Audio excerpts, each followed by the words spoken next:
Mr. Speaker, as the Army Caucus Co-Chairs, my colleague and I rise today in celebration of the United States Army's upcoming 237th birthday. Since June 14, 1775, when the first company was formed to defend our great country against the British, the brave men and women of the Army have upheld the 7 core values of this strong brotherhood. Those values are loyalty, duty, respect, selfless service, honor, integrity, and personal courage. Today, the Army stands over 1 million strong. We pause to salute the soldiers and fallen warriors of 237 years past, whose legacies our soldiers strive to uphold. We pause to thank them for their service and sacrifice in every conflict and war in the history of our nation. And we pause to thank the families of our soldiers for their continuing support of our nation's defenders during these critical times. The past decade has proven the Army as a leader in the war against terrorism, tyrannical leadership, and oppression in the Middle East, where you, the Army, have given countless millions of people hope for their future, while at the same time making America more secure and a grateful nation. Your actions on and off the field of battle have and will continue to inspire us all for generations to come.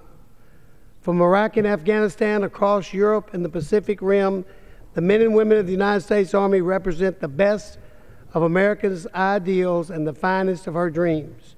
You are the very best at what you do. Your resilience, courage, professionalism, and battle-hardened ways will seize the day against any enemy of our great and powerful nation. We cannot thank you enough for what you do, your devotion to duty, and your tireless efforts in defense of our nation. Thank you for always putting the mission first, never accepting defeat, and never quitting. For 237 years, you have made it perfectly clear that no matter who rises up against our country, there's one thing that will never change. You always have been and will continue to be Army strong. Mr. Speaker, thank you, and I yield the balance of my time to my good friend and co-chair, Mr. Reyes. Gentleman from Texas, Mr. Reyes is recognized. Thank you, Mr. Speaker, and I want to thank my colleague and co-chair, fellow co-chair for the Army Caucus, Judge Carter, for yielding me the time to honor the United States Army on its 237th birthday.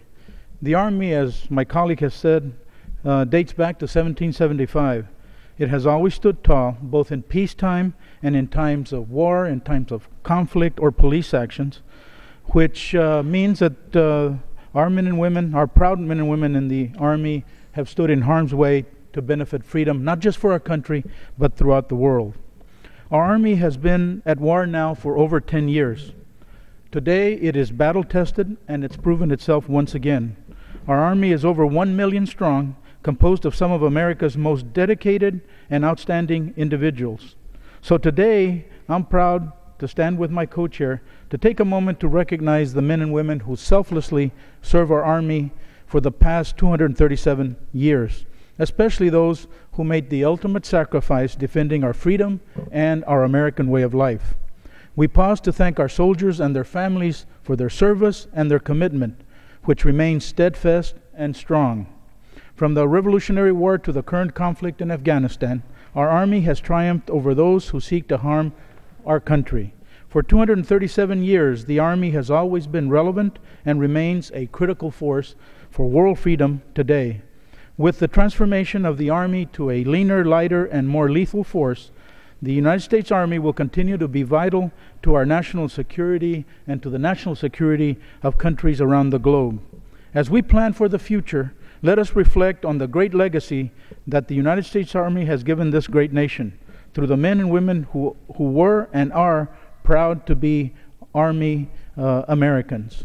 Our soldiers, non-commissioned officers, and officers of the United States Army are the most outstanding fighting force in our world. We cannot thank them enough for their dedication to excellence and for their commitment to duty, honor, and country. And let us not forget their families, who sacrifice for our national security as well. Their execution is unmatched, their commitment is unwavering, and their bond is unbreakable.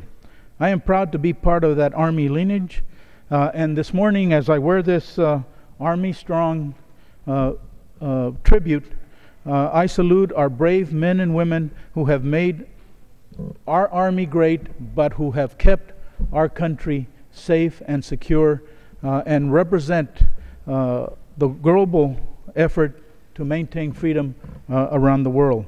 So again, I am proud to stand with my co-chair, Judge Carter, and pay tribute for the past 237 years of sacrifice to our great United States Army. And with that, I'll yield back to my colleague. The gentleman's time has expired. Thank you, Mr. Speaker.